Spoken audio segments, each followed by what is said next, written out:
Et il en fut ainsi. Mahomet ne prit aucune revanche, et il n'en autorisa aucune. Il déclara la Mecque territoire sacré. Nul ne pourra y verser le sang, ni abattre un arbre, ni tuer quoi que ce soit de vivant à la Mecque. Bientôt, toute l'Arabie fut convertie.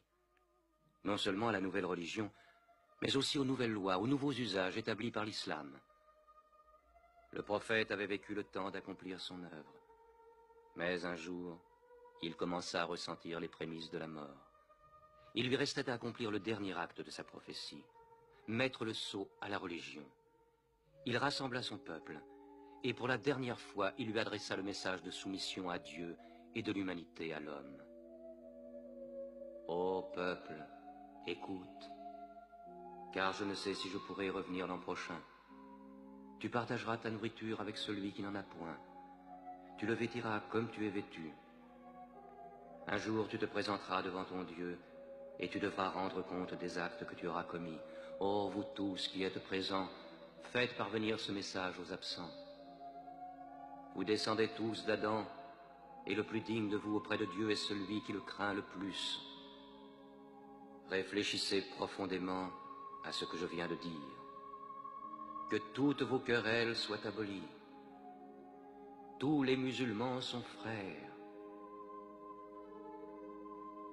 Entre musulmans, il ne doit exister ni race, ni tribu.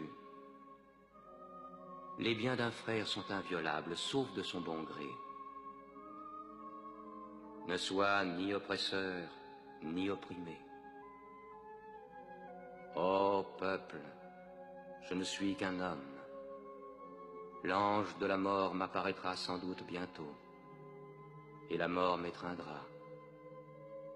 Mais j'ai laissé auprès de vous le livre de Dieu, le Coran, et la conduite de son prophète.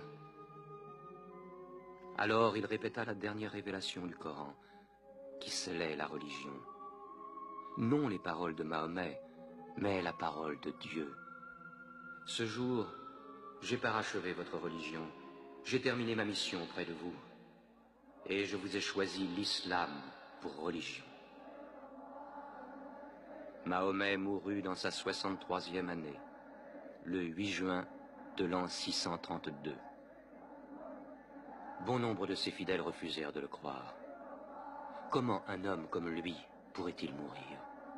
Mais Abou Bakr, le compagnon du prophète, se rendit à la mosquée. Que celui qui adorait Mahomet sache que Mahomet est mort, mais que celui qui adore Dieu sache que Dieu est vivant et qu'il ne peut pas mourir. Mahomet fut enterré près de sa mosquée, à Médine. Mais la religion qu'il prêcha trouva sa place dans le cœur des hommes. Elle s'y fortifia, elle s'y multiplia. Aujourd'hui, à la Mecque, ils viennent encore.